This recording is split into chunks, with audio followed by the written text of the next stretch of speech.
Buenas tardes, esto es UN Noticias, yo soy el reportero Trevor von Straussen y nos encontramos en el Instituto de Genética. Vamos a hablar un poquito sobre la estructura del ADN y aquí les presento al profesor Lombardi que nos va a hacer un reportaje especial sobre este tema. Buenas tardes, Trevor, ¿cómo estás? Buenas tardes, profesor, bien, ¿usted? Claro que sí. Antes de hacer nuestro reportaje, te voy a invitar a mi laboratorio para que comencemos por saber qué es el ADN, cómo fue su descubrimiento y qué es la estructura del ADN. Perfecto. Acompáñame, por favor, Trevor. Muchas gracias, pues, vamos.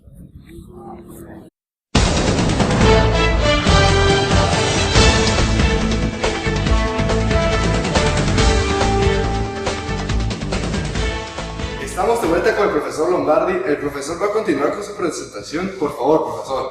Claro que sí, Trevor. Todo empezó con el descubrimiento de la estructura del ADN. Veamos. Okay.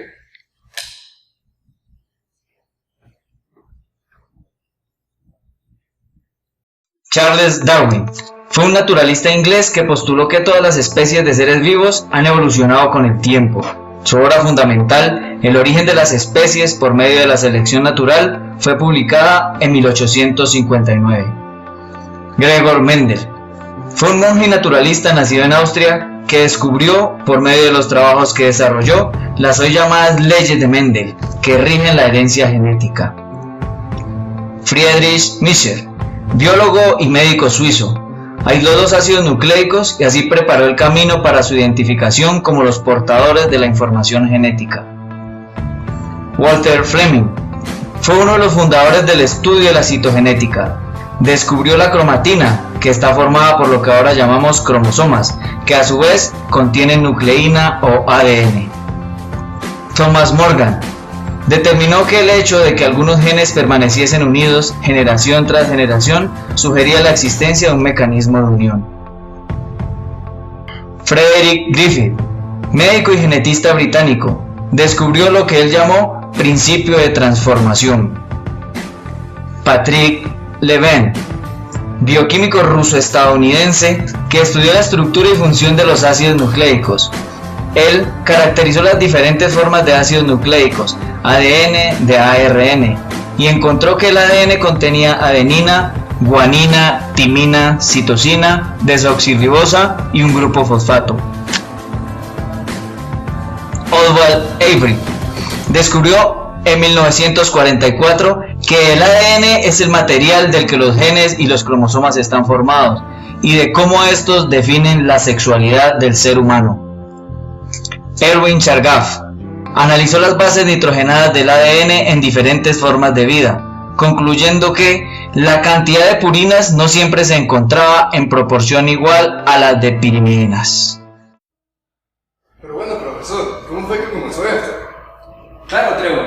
Después de la Segunda Guerra Mundial, diferentes científicos se encontraban tratando de descifrar la estructura del ADN. Para entender esto, te voy a enviar donde el profesor Charlie, quien te explicará conceptos claves acerca del ADN. Perfecto, pues, ya voy enseguida entonces.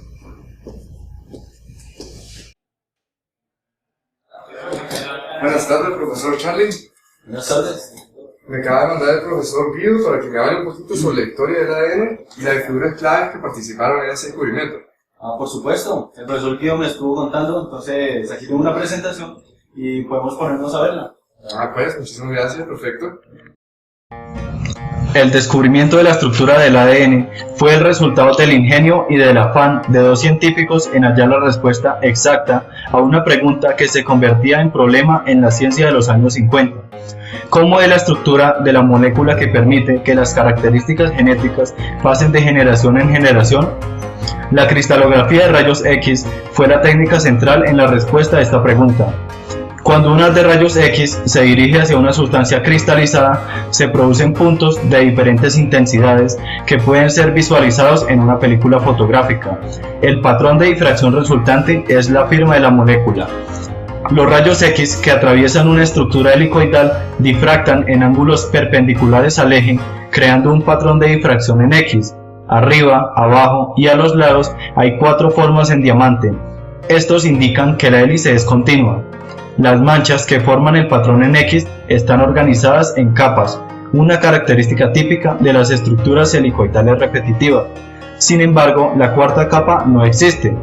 La razón es que ese es el punto donde una de las hélices se cruza sobre la otra, anulando el patrón de difracción. La pérdida de las manchas de la cuarta línea indica que estamos ante una doble hélice. Bueno, profesor, acaba de hablar con el profesor Charlie, me explicó la cosa. Por favor, continúe con su explicación. Claro que sí. Inglaterra, después de la Segunda Guerra Mundial, terminó con una gran deuda millonaria. Debido a esto, la libra esterlina bajó su precio a la mitad. Clement Attlee toma el poder y nacionaliza el Banco de Inglaterra, el transporte y los servicios públicos. Restringieron importaciones e hicieron razonamientos. Pero con todos estos cambios, siguieron con la política de colaboración con Estados Unidos. Durante esta época, muchos científicos estaban en la búsqueda del misterio del ADN. En 1941, el microbiólogo danés A. Jotz acudió al término de ingeniería genética para designar la idea que describió directamente la información en las células que se podían modificar y sus funciones. En 1944, Oswald Theodore Avery, Colin MacLeod y Maclean McCarthy determinaron que el ADN es material hereditario. En 1951, Linus Carl Pauling sugirió una estructura helicoidal para el ADN, aunque su modelo tenía algunos errores, incluyendo proponer grupos de fosfato, idea que estaba en conflicto con la naturaleza y no neutra del ADN.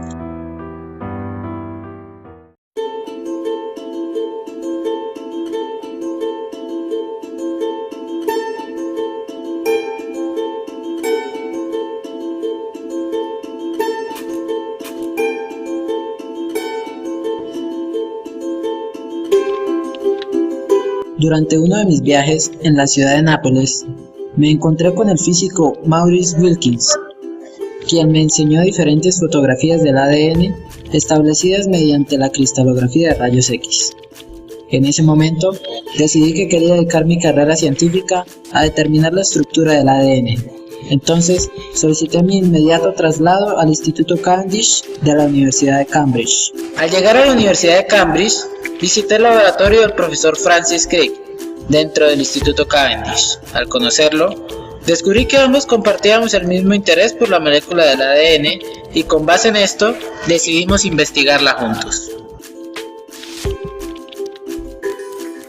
Luego de descubrir nuestro mutuo interés por la estructura del ADN, Watson y yo empezamos a trabajar con la novedosa tecnología de la difracción de rayos X, pero no éramos los únicos en esto, pues tanto en el Instituto Cavendish con Sir Lawrence Bragg como jefe y uno de los fundadores de esta tecnología, como en el King's College de Londres, poseíamos los mejores equipos de estudio en difracción del mundo y nuestros rivales también trabajaban con el mismo enfoque.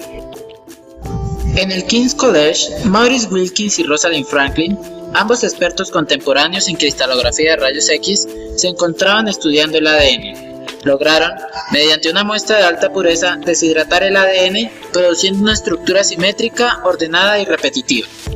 Posteriormente, al ser rehidratado, el ADN adoptaba una estructura más simple, la cual permitió obtener las mejores fotografías por cristalografía del ADN hasta la fecha, y Franklin expuso estas en un seminario en el King's. Al regresar del King's College con la información de que la estructura del ADN estaba conformada por azúcares y fosfatos, nos dedicamos a realizar un modelo estructural. Lamentablemente no obtuvimos ningún resultado, pues estábamos basándonos en una foto del ADN deshidratado. En otoño, y con la rivalidad científica en su punto más alto, Crick entabló amistad con Peter Pauling, quien le mostró el boceto del próximo artículo de su padre acerca de la estructura del ADN. Con la conciencia de estar ante nuestra posible derrota, examinamos detalladamente el artículo y descubrimos el error de Pauling, quien no había dado información acerca de las fuerzas de unión de la estructura helicoidal del ADN y por tanto, ésta se desarmaría sin más. En este momento, fue cuando Crick y yo empezamos a desarrollar nuestro modelo estructural teóricamente y nuestros propios cálculos, antes de que Pauling notara y corrigiera su error, que podría ser en cualquier momento. Mediante nuestros estudios, en 1953 determinamos la forma del ADN como una doble hélice, y así se abrió la posibilidad futura de aislar y manipular los genes por medio del conocimiento de la replicación del ADN. Ese mismo año presentamos la maqueta final de la estructura del ADN ante la comunidad científica, y poco tiempo después publicamos en la revista Nature explicando la forma, interacción y características del ADN.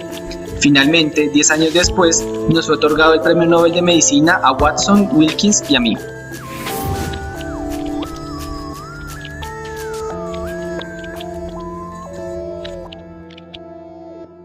Esta noche es definitivamente el segundo momento más especial de mi vida. El primero fue nuestro descubrimiento de la estructura del ADN. En ese momento, supimos que un nuevo mundo había sido abierto y el mundo viejo que nos había parecido místico ya no existía. Nuestro descubrimiento fue posible al utilizar la física y química para entender la biología. Yo soy un biólogo, mientras que mis amigos Maurice y Francis son físicos. En ese tiempo, algunos biólogos eran antipáticos a nuestro proyecto, ya que queríamos descubrir una verdad biológica utilizando procesos físicos. El profesor Bragg, nuestro director en el Instituto Cavendish, y el profesor Niels Bohr frecuentemente expresaron sus creencias de que la física podía ser de ayuda a la biología. Lo último que quiero decir es que una buena ciencia como un modo de vida puede llegar a ser difícil. Conocí muchas personas, por lo menos cuando era joven, quienes pensaban que yo era insoportable. Otros pensaban que Maurice era un poco raro, y otros, incluido yo, pensábamos que trabajar con Francis era difícil. Siento que es muy importante, especialmente para nosotros, recordar que la ciencia no se para por sí sola, pero que es el producto de personas muy humanas. Tenemos que seguir trabajando en el espíritu humano donde fuimos afortunados en crecer. Si es así, aseguraremos que nuestra ciencia continúe y que nuestra civilización prospere. Muchas gracias por este gran honor. Y así fue como se descubrió la estructura del ADN. Ahora seguiremos con genética. Perdón, profesor, se nos está acabando el tiempo. Perfecto, Trevor. Muchas gracias, profesor. Bueno, pues, esto fue el especial de Watson y Crick y el ADN. Yo soy Trevor von Straussen y esto fue UN Noticias.